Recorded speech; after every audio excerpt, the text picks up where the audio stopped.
Expatriate City Expats Club is a non-profit social organisation and our speakers are volunteers. The club as such assumes no responsibility or liability for the professional reputation of or the quality of services provided by the speaker today.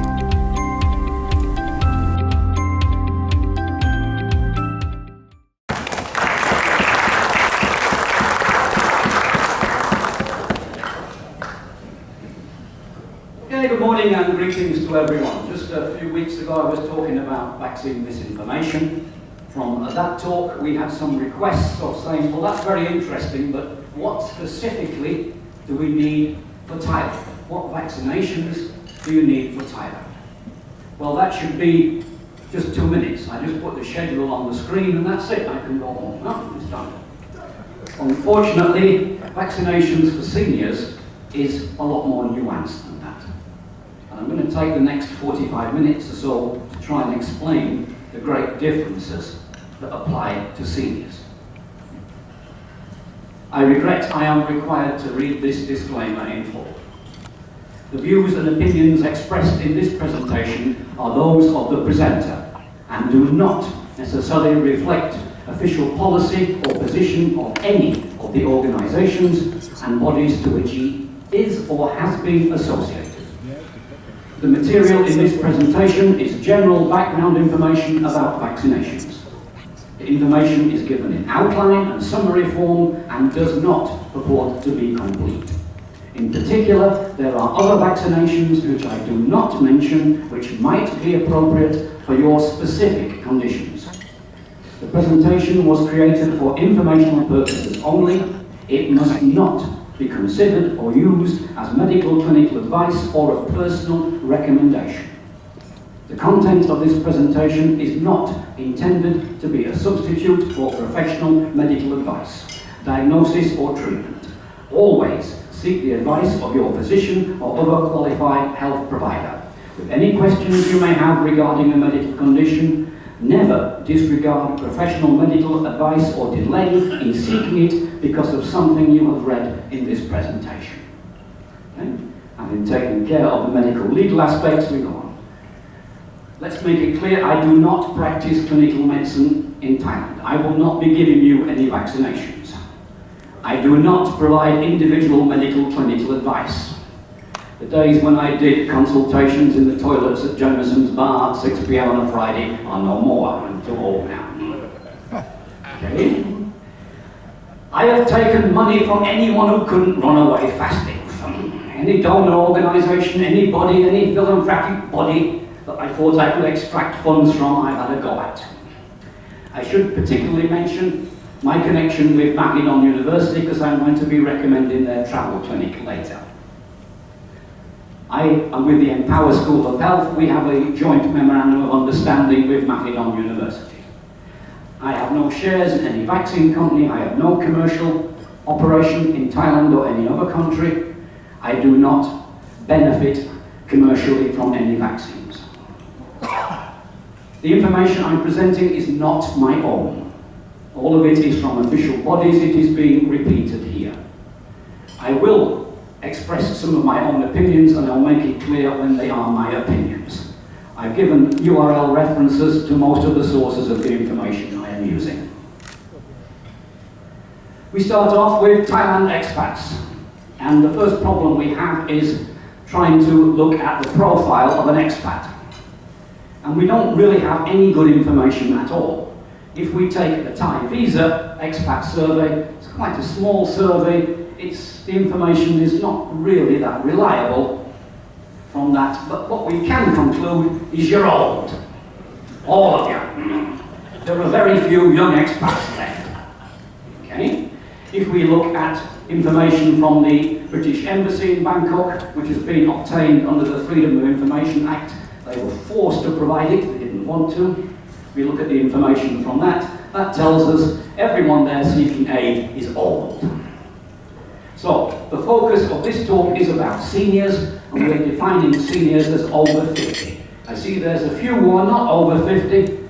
We will put a few words in for you as well. I've also been asked to say a few words about child vaccinations and infants, for those of you who have children and grandchildren here.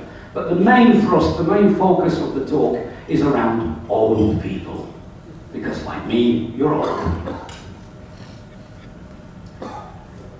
This is not a quote from Dr. Spock of Star Trek. It's the title of the World Bank report into aging in East Asia. The key findings of this report is that, sorry, go back a little bit. Is that Thailand is in the group of rapidly aging countries, and they expect the number of people over 65 to quadruple. That's an important point, because it means here for us in Thailand, there's going to be a massively increased demand on the health services in the future.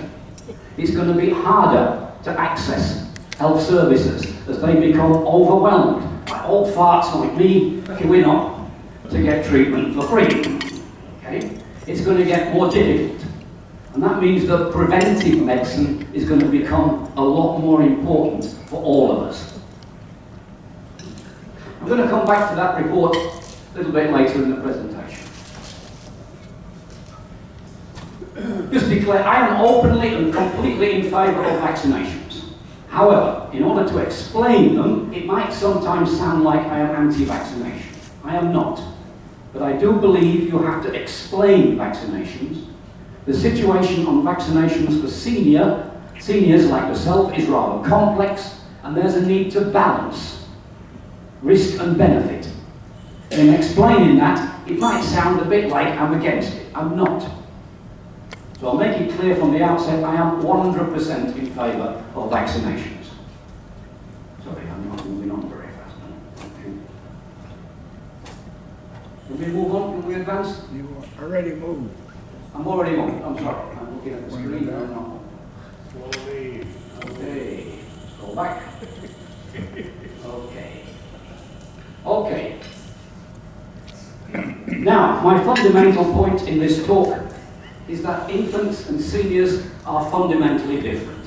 Might sound a bit obvious, doesn't it? But let's take it in a different way. For most of you in this room, your life expectancy is probably 20 years. Yeah? There's one or two I see who had a particularly rough night might qualify for a death certificate this morning. But for most of you, it's going to be 20 years. For an infant born today, their life expectancy is probably 80 to 100 years. They're going to be around 5 times longer than you are. Just by virtue of time, they're going to have 5 times the risk profile that you have, because they're going to be around for a lot longer. So, the vaccination schedules that apply to infants are not appropriate for seniors. You have a different risk profile to infants. Also, many infants have undeveloped immune systems. It takes up to 2 or 3 years before the immune system becomes anything like fully developed. You have vastly different immune systems. Some of you have got very high, very powerful immune systems. Some of you have got weakened immune systems. There's a huge range of differences in the immunities that you have around that. So you are fundamentally different to infants. So my argument is, for seniors, vaccination tables are not really appropriate. We have to look at your specific condition. And we're going to explain that as we go along. But for infants, because they're an homogeneous group, vaccination schedules are fine. And their use has been proven worldwide to be so effective. There are many vaccine-preventable diseases. This is just the core group. Which ones apply? I'll try and explain as we go through. But there are many. I'm only going to highlight in this talk the core ones. So bear in mind there are others which might apply to you for your specific conditions. This is infant vaccination table for Thailand. They can be a little bit difficult to access. The World Health tables are made for clinicians. They're a little bit confusing, but basically Thailand follows the World Health standards for the whole world with the addition of Japanese encephalitis.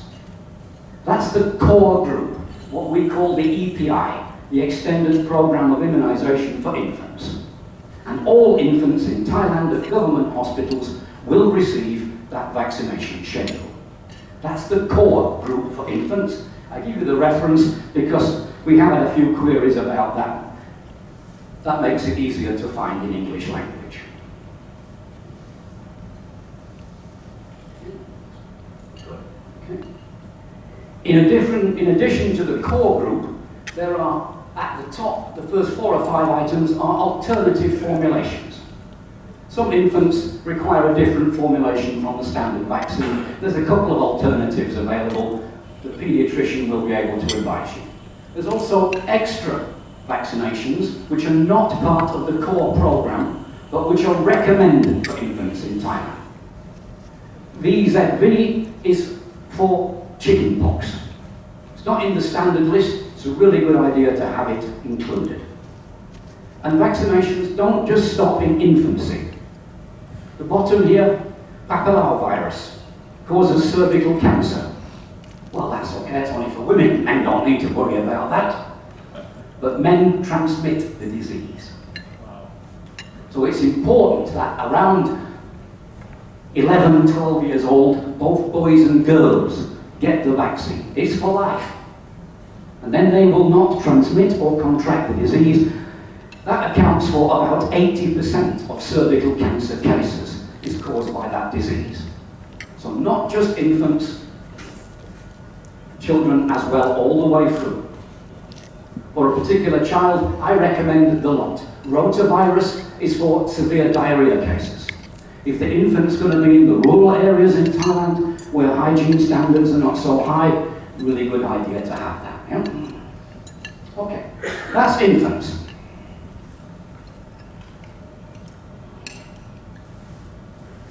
The point for seniors is that vaccination schedule is very different because it's not one size fits all. You've got different lifespans, got different immune levels. There's a huge variation. A number of you will have chronic diseases like diabetes, hypertension, heart problems. That changes your health profile.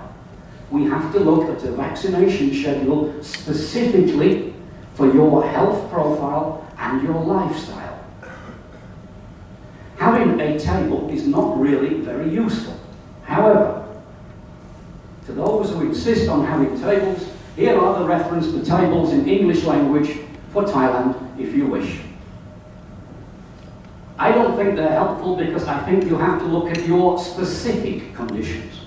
But if you want tables, they're there. They're rather complex to use. It depends on the particular medical condition you've got.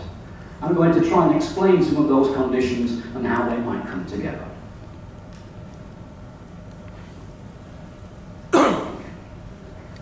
You're all aware of the recent media hype around diseases making a comeback. Yes, vaccination levels are dropping worldwide and diseases are starting to emerge again. We're even seeing the Black Death, bubonic plague in the USA. Cases of it are there. Lots of different diseases which we thought were eliminated are now starting to reappear throughout the world. Measles, mumps, tuberculosis, scarlet fever, they're all increasing in incidence. And the media is hyping that up. Great. If we look at the case for measles, we see in the Philippines 550% increase in the cases of measles. Massive increase. And that's not just in one country. We're seeing that around the world, including in Thailand. This huge increase in diseases which we thought were largely eliminated.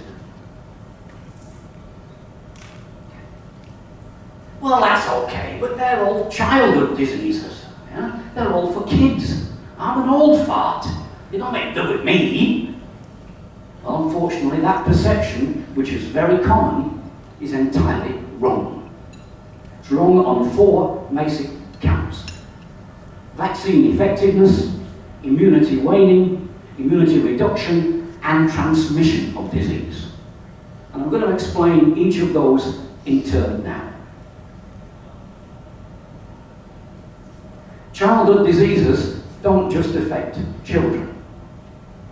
We look in 2018 in Japan, there was a massive outbreak of rubella, used to be called German measles, among adults. Because round about 20 years ago, they stopped the free vaccination program for rubella. So those people who are now adults never got vaccinated. And there was this huge outbreak in Japan, and there is now a catch-up trying to vaccinate all the 30 to 50-year-olds in Japan who didn't get rubella vaccination in the first place. So don't think that childhood diseases only affect children. All of them can affect you as well. Change the mindset that you could be vulnerable. It's not just kids. Well, that's okay, but I got vaccinated at school. There wasn't any informed consent in the days when I went to school. Everybody got lined up and you got a jab in the arm. Nobody questioned it, nobody talked about it, it was compulsory. So I've been vaccinated, I don't need to worry. All right? I'm sure everyone in this room has had some kind of vaccination, when they were a child. So that's okay then, You've all been vaccinated. Well, that depends just when you got vaccinated and what you got vaccinated with.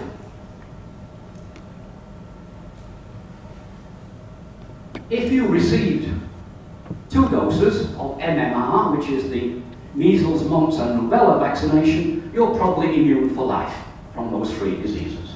However, if you were in the United States before 67, you probably didn't get 2 doses. You probably only got 1 dose. Because in the US, the 2-dose program didn't start till 67. So if you're from the US and you've not had measles, and you were vaccinated before 67, you're probably not fully immune to measles, mumps and rubella. And in Europe, it's a similar situation, and in Australia. Different years, different dates, but that's the same. Here in Thailand, the 2-dose program didn't start until 96.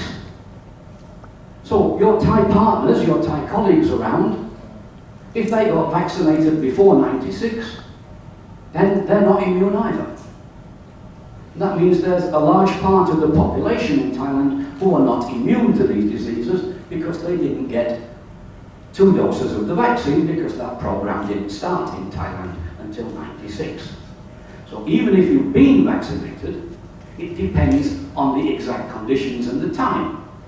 Were you in this window period before the double dose started?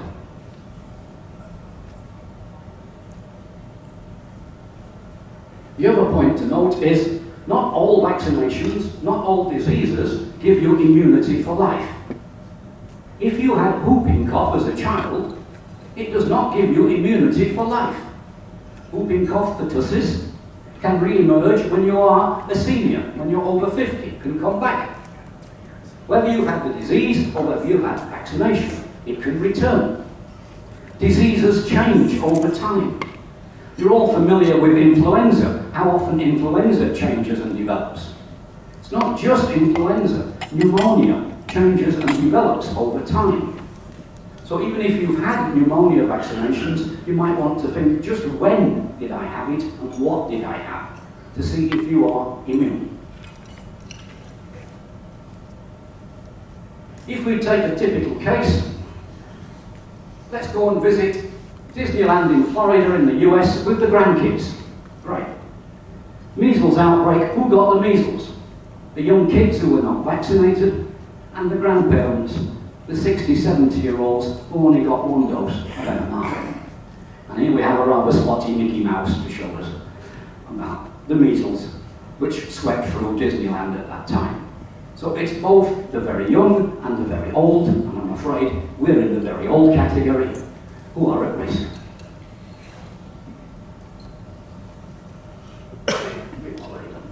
Influenza in particular develops very fast. It's important to keep up to date, but other diseases as well change and develop, we need to keep up to date with the different disease profiles. I'm sure you all know the story of Plague Mary, who spread diseases. Well, it's possible that you could spread diseases as well. If you had chicken pox during your childhood years, it can re-emerge in later life as shingles. Okay. During what is called the wet stage, it's not very nice, but when the open wounds are weeping, you can be infectious. You cannot transmit shingles to another person. Shingles itself is not contagious. But you can transmit chickenpox to those who are non-immune. Who is likely to be non-immune? Infants under 1 year old, because they don't receive the vaccination until they're around 1 year old. So, you're going to go back to your home country, go and visit, the stress of the flight and messing around and going there triggers an outbreak of shingles, and you're now going to go and see new baby at home. There's a possibility you could infect that child with chickenpox. So if you're working at schools, creches, supports, volunteering to help with children, really important to think about shingles vaccinations as well. Do I need to panic that I could be infecting the world? No, you don't need to panic. The point I'm making is far too many people think they are immune. What I'm trying to make the message here, change the mindset.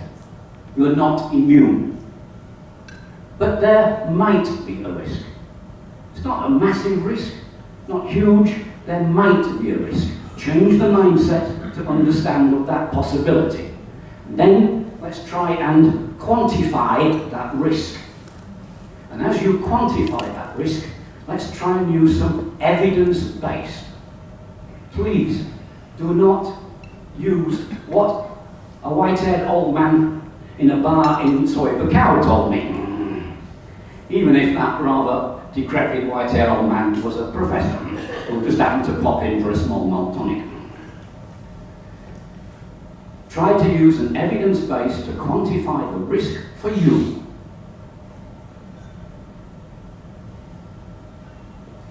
The threat is real, but it's not massive.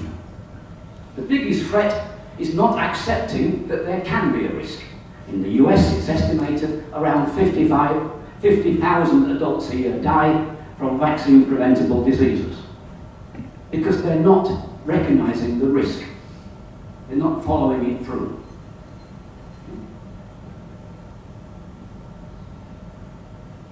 It's especially important for seniors because you can have reduced immune systems, especially if you have chronic health conditions like diabetes, like heart conditions. That can reduce your immunity and increase your risk of disease because you've got reduced immunity. Vaccinations can help protect you and help protect your family by preventing you from transmitting diseases. Well, that's all very good, but we live in Thailand. We haven't got any of these disease outbreaks in Thailand, do we? Yeah. We don't see all these media reports about all these measles. I mean, that's Philippines. They got 500% measles. There's no 500% measles in Thailand, is there? Yeah. We seen any media reports about that? Well, unfortunately, there are problems in Thailand too because we have vaccine deniers here in Thailand as well. They also got emerging new diseases. West of Bangkok, there's been a spate of Zika virus. There is now a spate of chikungunya virus in the south of the country. So we need to be aware of new diseases as well as traditional diseases re-emerging. Measles outbreak in Thailand. These are rather old data from 2012, but it will give you the indication of, yes, there are vaccine deniers in Thailand, and you're seeing cases of measles around the country. More specifically, the highest incidence along the border with Malaysia, where last year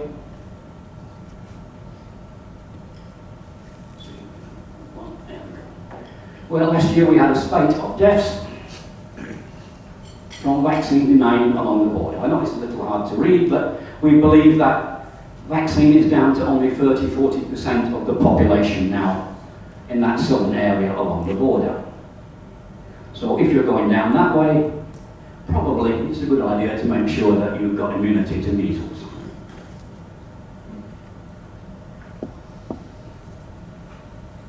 So how do we go about quantifying the risk? Well, it's all very interesting, Prof. It's all good stuff, really academic, and very nice and useful, but frankly, I've got a bigger risk crossing the road than I have dying of measles in Thailand. The way the traffic is, the road traffic accident is here. You're talking about, do I need to spend money on vaccines when there's much higher risk doing other things, you know? Well, first of all of the vaccines are cost effective. All of them. Well established, well documented throughout. But that's a total public health perspective. For the benefit of the community, it's cost effective. What's cost effective for you as an individual? That's a bit different. Let's try now to start quantifying what that might be.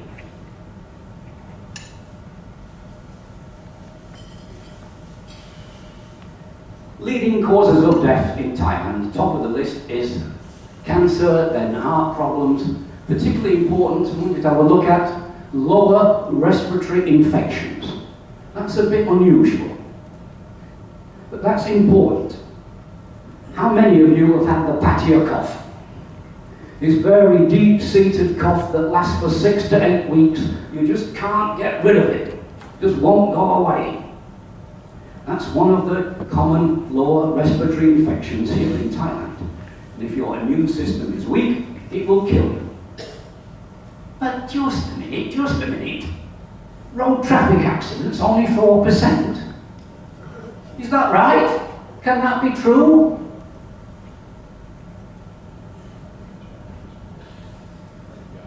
So we have to be very cautious around statistics. Yes, it's true, but we're asking the wrong question. The leading cause of death in Thailand is old age. Let's go back to the table. Where is the old age?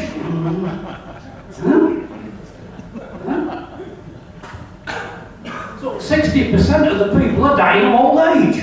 Where's old age in my table? Go to the previous page, please. Yep. That one? Okay. Alright, so there's no old age. Yeah. Alright, so the leading cause of death is old age. Why haven't we got old age on my table? Because we're not allowed to put old age on death certificates. Yeah? This is from the UK, but the same applies in Thailand. It's just easily got, because in the UK it's in English and it's put rather more clearly than the Thai version. But even on Thai death certificates, you can't put old age. It's not allowed. So you're going to put stroke, heart disease, and that probably is what killed the person, but fundamentally it was old age. So when we look at the statistics, we have to be careful, and we have to be sure to ask the right question. Not what is the leading cause of death. What we have to ask is, what's the leading cause of premature death? That's different. And now we see, top of the list, is road traffic accidents. This table is years of life lost, so it tends to exaggerate in the other direction a little bit. Because typically it's 16-year-olds on motorcycles who die. They've lost a lot of years of life. Okay? But it gives you a better reflection of what's happening. So we've got road injuries. Look particularly at liver cancer and again at lower respiratory infections. They're still high. And that's not usual. That's almost unique to Thailand. Okay? And we see HIV is reducing now. things are going along all the time. Okay? So we have to be sure when we're looking at our evidence base that we're asking the right questions. Not what's the leading cause of death, that's easy, it's old age. What's the leading cause of premature death? Well, that's okay, but that's for the general Thai population.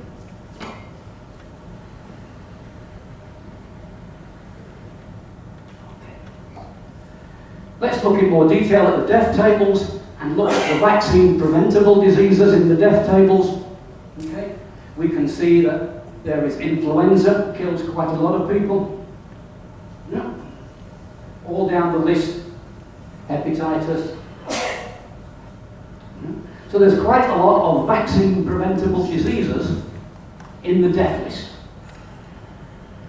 You okay with that? I see some puzzled faces. Huh?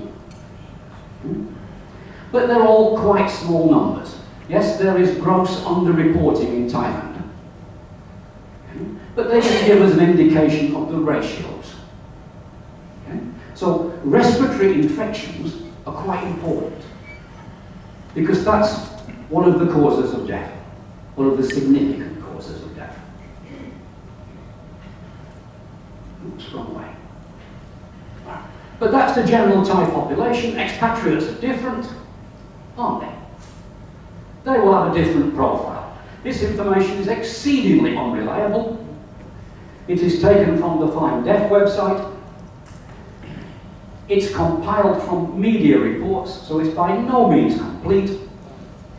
But it can perhaps give us a bit of an indication. And surprisingly, the leading cause of death among foreigners is not falling off balconies, as the Bangkok Post would have you believe. Okay?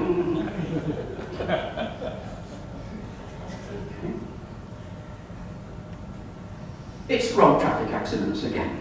And yes, that's almost certainly true. Okay? But again, where is my old age? There's no old age on here. If we look at information extracted from the British Embassy under the UK Freedom of Information Act, we see in fact that old age, natural death, is one of the larger incidents of British foreigners dying in Thailand. Okay? So as we look at these death tables, as we look at these ratios, we have to be a bit careful. Because most of you are going to die of old age. That's the reality we see from the statistics and the numbers. What does that mean for you? Well, RTAs, road traffic accidents, are real. If you're going to ride on a motorcycle, either driver or pillion, please wear a helmet. That's the best vaccination you can have. Okay. There are sexually transmitted diseases in Thailand. HIV is still here. And newer diseases like Zika virus can be transmitted sexually. It's believed that on the west of Bangkok, the little outbreak they had was from sexual transmission. So the serious sinner always uses a condom.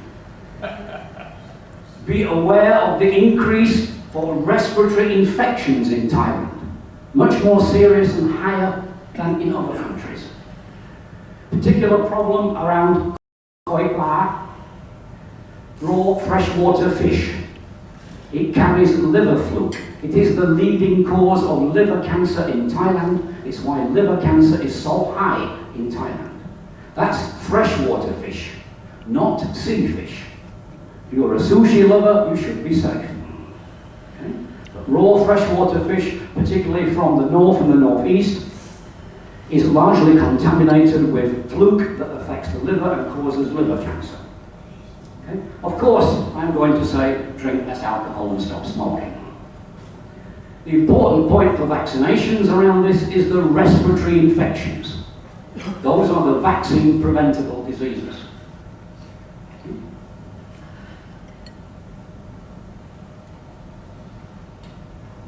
There's a lot of misconception about vaccines and vaccine costs in Thailand. I regularly hear people telling me it's a massive rip-off. Well, part of that is because many of you are used to social medicine. You're used to getting all your health care for free, and paying for anything is expensive. In fact, the majority of vaccinations in Thailand are far cheaper than in Western countries. It's also the case is that many of you don't speak Thai very well. So you're using the expatriate hospitals. The expatriate hospitals are a lot more expensive. And also, let's be polite and say they tend to be risk averse. And they tend to recommend every intervention, but not all of it might be fully cost justified. Okay? So if we look carefully at the vaccination costs, we get a rather different picture. I have to declare again, I have an arrangement with Mackinac University because I am in Power School of Health. We are linked with Mackinac University, so be aware of our linkage. There is no commercial connection with it, but at Mackinac is the travel clinic. You've met the doctors, they were here a few weeks ago collecting blood samples. You know they all speak English. Yeah? And it's a free walk-in clinic. It's going to cost you 200 baht to walk through the door to pay the doctor, another 70 baht for the hospital. So it's 300 baht to walk through the door. Okay? After that, the vaccine price list is here. And can we see there's some vaccines here? Tetanus and diphtheria, just 62 baht. Other vaccines are a lot more expensive. Here we are, Zoster, which is for shingles, nearly 5,000 baht. But that gives you a baseline chart to work from on vaccine costs.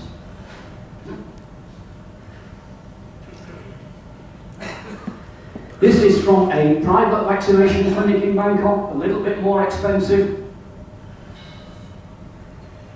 Around about 30% more on those costs. Again, it's a walk-in clinic, you just go in, you pay the doctor's fee, you pay to enter the building, and then you pay for the vaccination. A little bit hard to read, but you'll see it online on the website, and you've got the links to it as well. If we look and take the data, this data is extracted from Thai residents along with some other data. The price in public hospitals and the price in private hospitals, and by private hospitals I mean the expat ones, like Bangkok Pattaya PIC hospitals, the price in the private hospitals is 2 to 3 times higher. Not 5%, not 10%, 200 to 300% higher. So when you say vaccines are expensive, my argument is, where are you going to get them? Yeah? Because that makes a huge difference to the cost. Now, public hospitals doesn't mean you can just pitch up at the government hospital on Soi Buakhao Cow and expect to get rabies or zoster vaccine. The more expensive vaccines, the less used, are often only available at the provincial hospitals. Smaller hospitals tend only to have children's doses, not adult doses. So you do have to look at trying to find a vaccination clinic. And there is not one that I know of in the Pattaya region. I'm going to skip over these next few because we're getting on in time a little bit.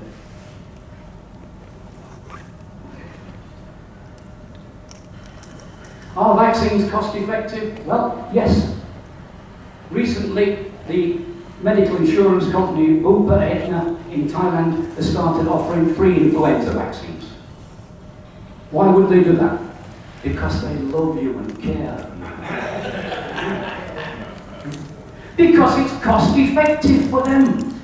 Pay for the vaccine, we get less people hospitalized. It saves us money. Yeah?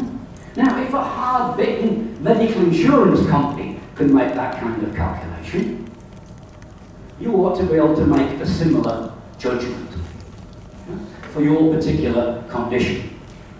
Different health authorities around the world offer different advice, and I'll just skip through a little bit here. USA Medicare, yeah, basically you'll get the vaccines for free under the Medicare program. It's a little bit complicated because Medicare in the US is horrendously complicated, but basically you'll get the vaccines covered under Medicare in the USA. They don't specify what the particular ones are. It's up to the clinician who is treating you at the time to decide. Australia uses a risk-based approach. They screen you for these areas. What's your job? Well, if you're working on the immigration counter at Sydney Airport, you've probably got a huge amount of disease exposure. You're going to get everything that's going. If you're on a rural sheep farm in the middle of nowhere, you probably don't qualify for a lot. Okay? So they adjust it according to the risk. And my message to you is adjust your vaccine profile according to your risk. Okay? But basically, Australia will fund a whole series of vaccines for you. Okay? Over 65, influenza vaccine is free. Shingles is a little bit complicated. They recommend it for over 60s, but they'll only give it to you for free if you're over 70. I'm sure someone from Australia can explain that to me. Pneumococcal is free, that's for pneumonia, is free for over 65s. Booster vaccines, if you've not already had a dose and you're over 50, you qualify for booster vaccines for diphtheria, tetanus, pertussis, that's whooping cough every 10 years. Okay. Whooping cough itself is over 60, or if you're in close contact with infants, you get it at any age. New Zealand influenza is free for over 65s. Pneumococcal is not free. They recommend it, you have to pay for it. If someone from New Zealand is available, you can probably explain that to me later. And one more from New Zealand. Shingles is available for people who are 65. If you're at 66, you don't get it. But there is a catch-up program which will be going until 2020 for people 66 to 80. But after that, you have to be exactly 65 to get shingles. Tetanus is, the vaccine is free, but you have to pay the doctor to give it to you. If you've got anybody from New Zealand, they can perhaps explain that joy to you. UK influenza is free, and it is free at pharmacies. Don't even have to go and see the doctor. A lot of pharmacies in the UK, if you can prove you're over 65, will give you the influenza vaccine for free. Pneumococcal vaccine is free for over 65s and anyone else at the doctor's discretion. Shingles is free for over 70-year-olds until 79. If you're 80, you don't get it because it's less effective with age. Germany is a bit more generous, the age at 60. Anyone who may not have got the double dose of MMR, measles, mumps and rubella, during their childhood years can have a top-up. Pneumococcal is over 60. Shingles and herpes you don't get in Germany. For free. Okay, so different countries around the world have a slightly different approach to the vaccination chain. This is the general advice for Thailand. And the point about this advice, it's specific on what you're doing and where you're going. And I'm going to explain that in a bit more detail. Okay? About how you have to look at your lifestyle and health condition to look at what vaccines are appropriate for you.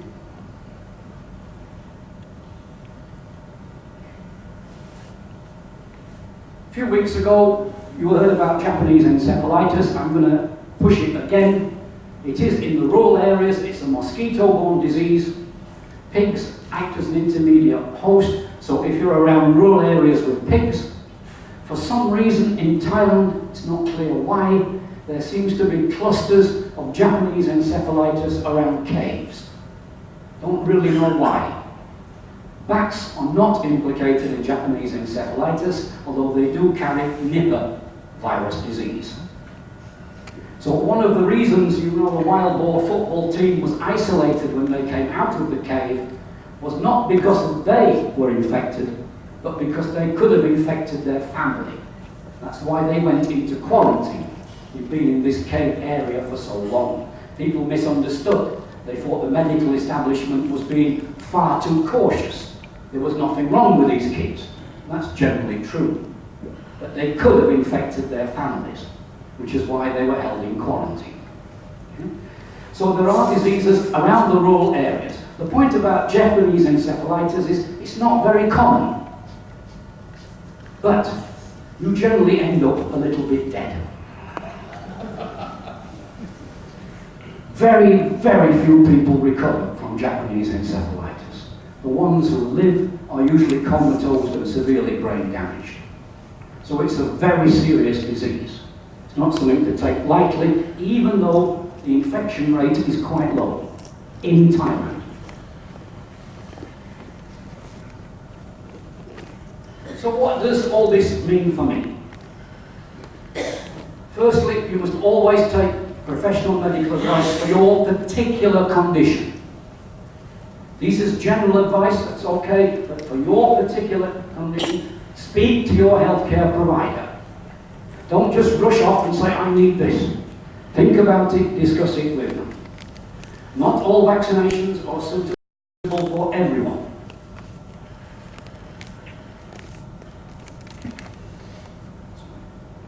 The point around this, what is your lifestyle? I'm going to start on the far right here. If you're institutionalized, if you're in one of the nursing homes around the lakes at Napachan, quite a few sprung up recently. If you're there, you have a huge risk of respiratory infections. They sweep through nursing homes. They sweep through dormitories and schools. So it's really important that you get the influenza vaccine and that you get the pneumococcal vaccine. If that's your lifestyle. If you're an intrepid traveller, you're stomping around the rural areas, you're going elephant trekking, you're riding the buffaloes down Chonburi, your immune system is probably strong, but you're out in the rural areas with a huge exposure. You probably need the full Monty of all the vaccines. And if you're in the middle, then you need the middle ground balance of the different vaccines. If you're in a nursing home, you're probably not visiting rural areas very much. The Japanese encephalitis vaccine is probably not really important for you. Yeah? So what is your health condition? What is your lifestyle? And choose the vaccine according to that.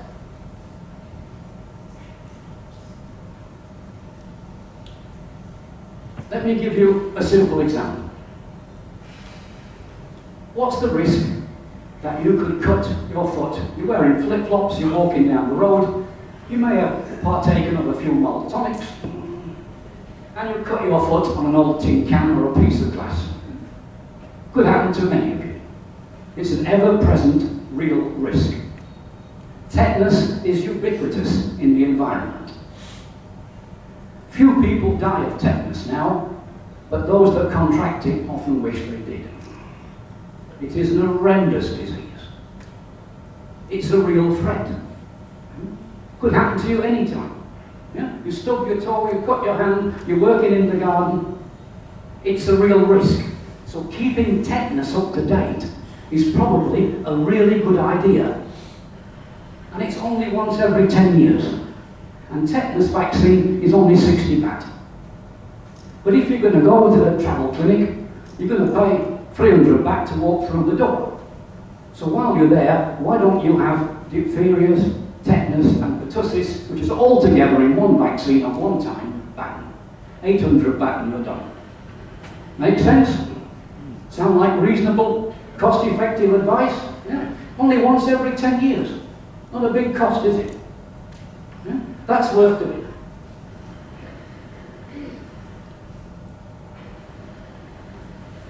Next slide. If you're over 70 and in good health, If your biggest decision of the day, am I going to drink Leo or Chang? You haven't got a lot of cares in the world. Yeah. Do you really need to pay 10,000 baht to have the shingles vaccine? Anybody had shingles? Yes. Would you like to describe the pain? Very intense for 4 or 5 months. Yes. Climbing the walls intense? Yeah. Right. So, what's the risk? Yeah. If you're 50, with a weakened immune system, perhaps you've got diabetes, perhaps you've got a heart condition, you've got a high-stress lifestyle, yeah, then it's really useful to have the shingles vaccines. What's your personal risk? What's your personal health profile? What's your lifestyle? That's going to dictate which vaccinations are appropriate for you.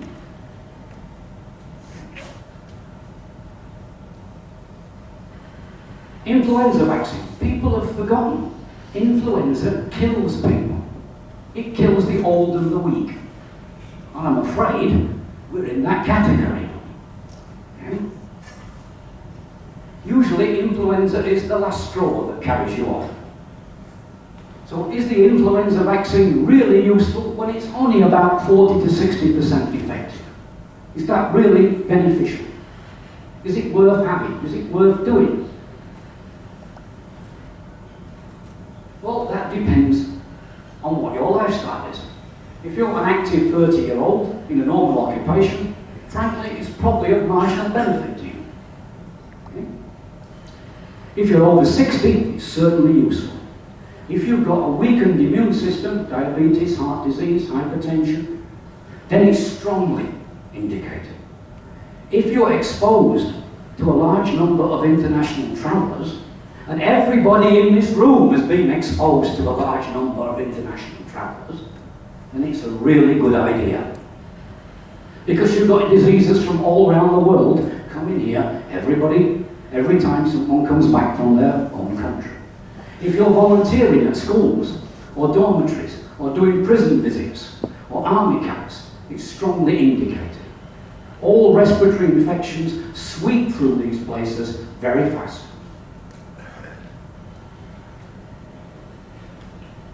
So in general for Thailand, Tdap, which is tetanus, diphtheria, and pertussis. Pertussis is whooping cough, every 10 years. It's all together in one vaccination. Influenza annually, pneumococcal, which is against pneumonia. Over 60s, one time for life. Okay? That's the core. That we could say probably applies to everyone. Think about shingles, herpes zoster vaccination, over 50s. If you're going to go out to rural areas or visit neighbouring countries, then you need the full Monty. And I'm going to explain what that is. So, meningococcal, especially if you're going to rural areas with children. Going to go and help out at a rural school. What a fantastic project. With Rotary Club, we're going to go and deliver the water filters out to this rural school. Fantastic. What about meningococcal disease? You've been vaccinated? Nope. Tuberculosis. You're going to go and visit the sick buffalo up country. Why do you think the buffalo is sick? Because it's probably got tuberculosis. Yeah? So having a TB top-up is a good idea. It's not just buffaloes. Elephants carry TB. How many of you been elephant trekking? Yeah? If you're going to have a 20-minute ride, it's probably not important. You're going to go on the 3 or 4 day elephant trek safari, it would be a really good idea. Yeah? So choose your vaccines according to your lifestyle. Yeah? Rabies, what contacts have you got with dogs? You're going to the village, rural areas again, keep it with the dogs. Japanese encephalitis, generally if you're going to be in a rural area for more than 2 weeks, you should think about it. If you're going to rural areas often, definitely you should be doing it. Hepatitis B, blood contacts. Well, none of you are playing rugby now, are you? None of you are playing American football. Don't have to worry about that. What about going to see the grandkids, the niece, the nephew, at the local soccer game? Yeah? Little 11-year-old kids. Fall down, scrape the knees. You're going to pick the child up with a tissue and wipe off the knee. You've just had blood contact. You're going to go up country to the farm. Water pump is not working. So you're going to work with the brother-in-law, father-in-law on the water pump. You're going to gash your hand open using a spanner. You've now got blood contact. What's the risk? What are you doing? What's your lifestyle? If your lifestyle is going from the condo to the bar and sawing the cow and back to the condo, you probably don't need a lot. If you're moving around, then you've got to think about what you're doing. Measles, if you're going to the border areas or if you're working with refugee or migrants. So how does it work in practice? Okay, you are the soy cacao barfly, that's your life, that's where you spend your time. Good idea to keep the tetanus up to date. Respiratory tract infections in Thailand are serious, so keep pneumococcal up to date. Influenza. If you're going to stomp around the rural areas, you need the full Monty of all of them. All the diseases that I've just listed. If you're going to go outside Thailand, first of all, there is a much higher risk of malaria. Thailand has a good malaria control program, but Cambodia doesn't. Over 40% of the anti-malarial medicines in Cambodia are fake, they don't work. There are severe cases in Myanmar, so if you're going to go outside Thailand, you've really got to think about malaria prophylaxis. And you have to continue the treatment for 30 days after you return. Very important on the malaria. There is no viable vaccine for malaria yet. Various candidates are being trialled this week, even in Malawi in Africa, a long way from open release. If you're going to the urban areas, Cambodia, Laos, Myanmar, it's a similar disease risk to Thailand. You're going to go to Phnom Penh, probably the same as we are here. However, if you're going to go to any rural areas in Laos, Cambodia or Myanmar, outside the main cities, then you need the full Monty, because the risk of Japanese encephalitis are much higher. The risk of rabies is much higher in all these areas. Even in Laos, we have a couple of confirmed cases of polio, supposedly eradicated. But in some of the more remote areas, it still exists. Indonesia, Vietnam is a similar profile to Thailand. So where are you going? Think about it. What are you doing? Okay, what's our Cheap Charlie approach? If you're going back to your home country, get every free vaccination you can. Get it done there for free. In the UK, many pharmacies will administer the influenza vaccine. Don't even have to go and see the doctor. Use the Macedon University Travel Clinic Vaccination Centre as a guide to the prices. That'll give you an idea. And shop around where is a good price for you. My message for senior vaccinations is to balance. You don't need to end up looking like Tommy and the Acid Queen. But there are important vaccinations to keep up to date. They are cost effective. So my summary is, vaccines are effective. You've got to consider your lifestyle and your health condition. Always get medical advice. Keep a vaccination record. Frankly, most of your dogs have got a better vaccination record than you. Okay, that's the end of my talk. Will be okay for time or?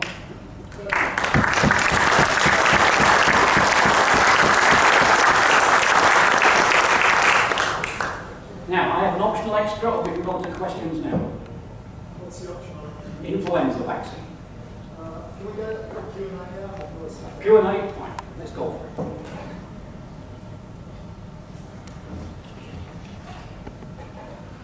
Questions, just raise your hand and the microphone will come round to you. One question at a time, please. had a disease, say measles, for instance, what's immunity at this point? You've had measles? Yeah. Then you're immune for life. Oh.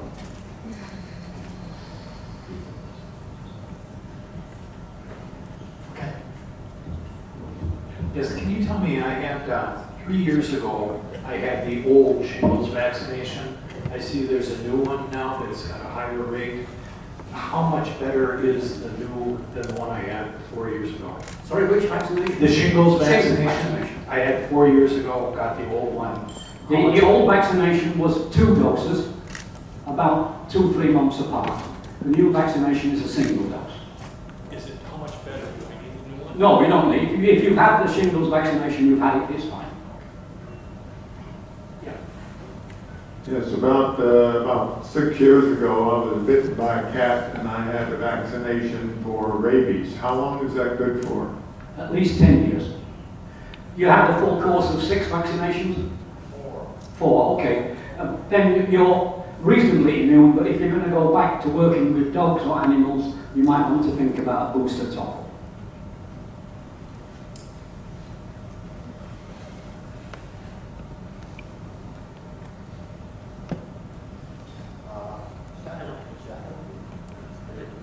I had, my question was that, I believe it was TDAP tetanus shot. I can't remember what my last one was, so I was thinking that might be a good idea for me. Is it safe to get one not knowing when my last one was? Would it be too much? And where would be a good place to go for that and the shingles one? Okay, let's take a 2-step. Okay, Tdap, which is tetanus, diphtheria, and pertussis. Pertussis is the name for whooping cough. Okay? You can get that pretty much anywhere, but you want the adult one. If you're in Bangkok, I'd say go to the Mahidol Travel Clinic. Here in Pattaya, most of the hospitals will do it, but it will be considerably more expensive. You've all got it, you can all do it almost straight away. Yeah? And that is every 10 years. Okay, shingles, depends how much you want to pay. You'll need to notify the hospital. The shingles vaccine has a very short shelf life, so they're reluctant to keep it in stock. So they only keep 1 or 2 vials in stock. So generally you have to notify them in advance. If you're at the travel clinic in Bangkok, they've got plenty. They'll walk in, they'll do it straight away. But bear in mind, the shingles around here will cost about £10,000. Excuse me, Doctor. Yes. Firstly, I want to say, another world-class talk. It was really fantastic. And I'm particularly grateful because I lost my scheduled speaker for this week and I was planning for you to speak closer to when the flu shots are. I rang her, and anyway, I knew you had this talk up your sleeve, thank you so much. But what I'm interested in is, my question really is to members. For a lot of us, Japanese encephalitis is this revelation we hadn't heard of until a handful of weeks ago when you first raised it. So I'm interested if we can arrange shots for Japanese encephalitis in the club at a reasonable price. Who would be interested in getting Japanese encephalitis shots? Yep. So just 2, 4, 6, 8, 10, 12, 14, 16, 18, 20. So 20, over 20 people. Okay, cool. Well, I'll have a look at that and see if we can get a good price for that. Good, thank you. Yes? On your left side. Sorry? Thank you. I agree with Ren. Very informative talk. Thank you very much. I talked to a doctor once about influenza, and he reckoned it's a different vaccine in the northern hemisphere to the southern. Would that be correct? Because I go back to England and here, I have it every year, but that's my question now. Yes, it is. I have a presentation on influenza vaccine. It's about 15 minutes if you want to go through the details, otherwise we'll discuss it later. Okay? Because influenza vaccine is a little complex, but... Over to your right, please, on the Right, yep. I realize Ebola is only in Africa for the time being, and I say that it seems to be spreading. Would you talk about that a little bit? Ebola? Ebola, yes, it is in Africa. It is spreading. It's moving cross-country. WHO has now finally declared an international emergency because it's crossed the border into Goma. There's now been 4 cases in Goma. Ebola is an exceedingly virulent virus, and it is transmitted by body fluids. So handling the dead is often how people get infected. There's a tradition in Africa of various rites, particularly washing the dead, and that's how people get infected. There is a vaccine against Ebola. It's a brutal vaccine. It's in the early stages of development. Phase 2 vaccine is just starting to be used now, which is slightly better. It's only being given to people at very high risk. It is not for the general public, it is not for the general population. It's people in the area who are at high risk only. So it will be a long time before Ebola becomes a general vaccine, because it has been developed exceedingly rapidly. It hasn't had the normal safety trials that other vaccines go through. I don't see it being on general release for perhaps 10 years. But in the area where it's being used, yes, people who are at direct risk of exposure, and there is not a lot of it available. There is only a small amount available, less than 10,000 doses currently. Okay. Yes, I don't want to contradict you, but at least my doctor in America told me that the shingles vaccine that came out recently is 90% effective, and one preceding was about 40% effective. I had it here a couple of years ago, and it took a 2-dose requirement. I would agree with that, with the proviso of age. So I think if you're 50 years old, both have a similar effective profile.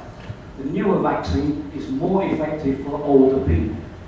So the 2-dose vaccine over 70s, particularly over 80s, wasn't that effective at all, which is why the European health authorities won't give it to over 80s.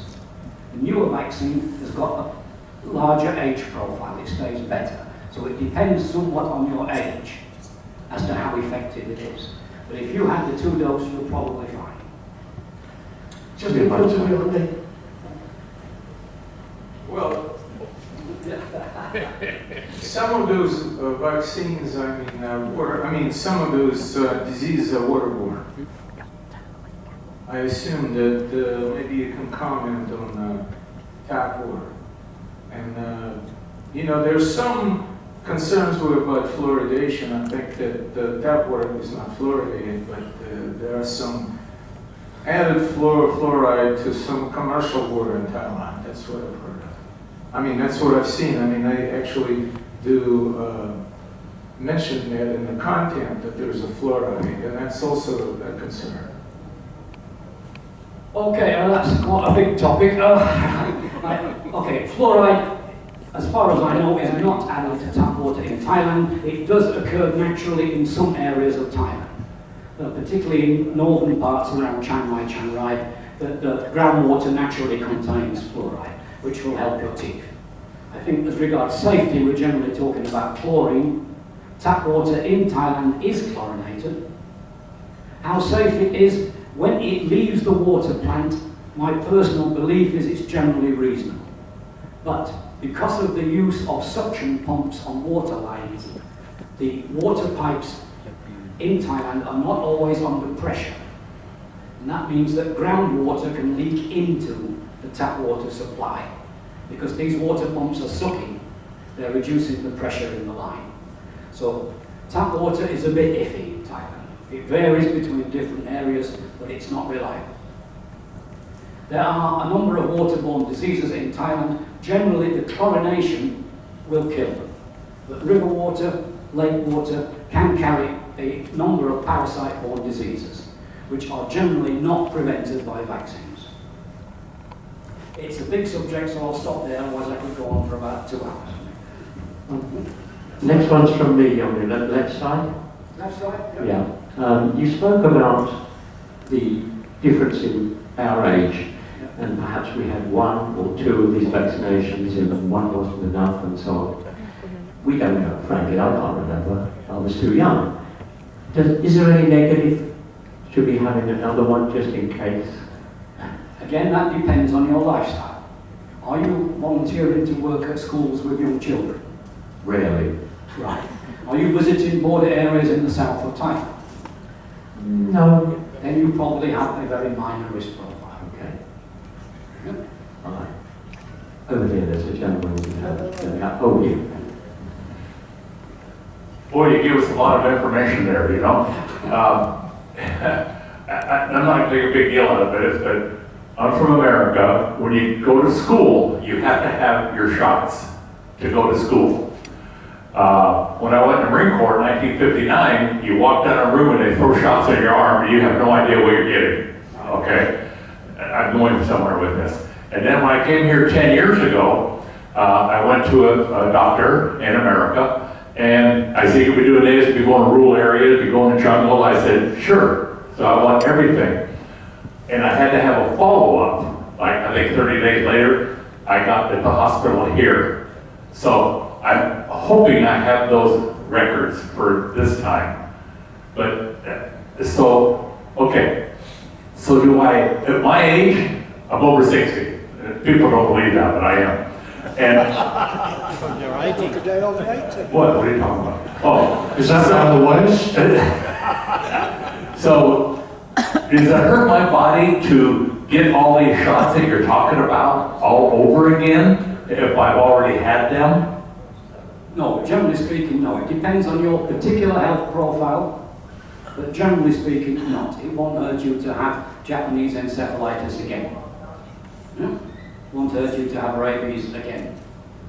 Remember, some of them, you would need them again anyway. So tetanus every 10 years. Okay? Whooping cough, pertussis, over 60. Yeah? Pneumococcal, over 60 again. Yeah? But it depends on your particular health profile. If there is diabetes or heart conditions, you're going to have to talk it over with your clinician first. You're probably okay, almost certainly going to get the vaccination, but you have to be sure for your particular health condition. Okay, we've got a second question off this gentleman. You haven't talked about a soy 6 vaccination, AIDS vaccination. Okay, there have been trials of numerous HIV vaccinations. Some have been conducted here in Thailand. None of them have been that successful. Yes, there are vaccines which appear to help. None of them meet the criteria for mass use. So they're under continuous development. Some are being trialed now. As yet, no. Not there. Yep. You have the cause of death, the percent of causes of death on the list. And I was really surprised, at least for Patia, that you had cirrhosis of the liver only at 2%. Also, I'm under the impression, based on really good information off the internet, that 70 years old is now the new middle age. So shouldn't you be talking to an older group of people?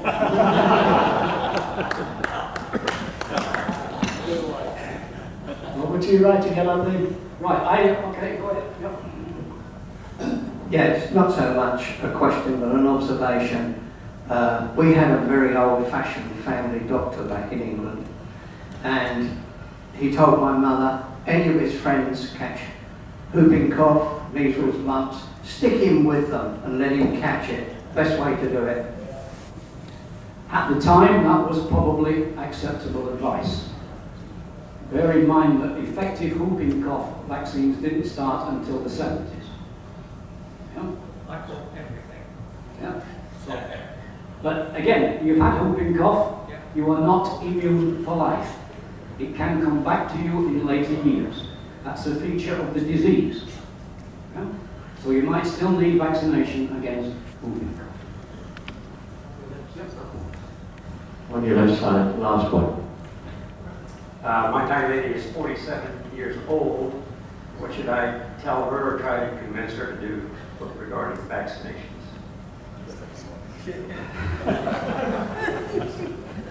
Tell her you'll take her shopping after she has the shots. That might be the best advice we can come up with. It is difficult, but if you can find a clinician who will talk and explain gently, you might have good luck. That's what it will require. Because at that age, it will need a series of staggered vaccinations. Yeah. Huge round of applause for Dr. Andy Barrow.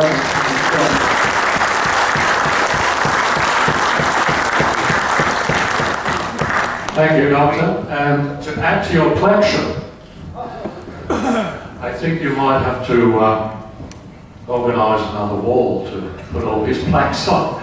But thank you very much for such an entertaining and valuable talk.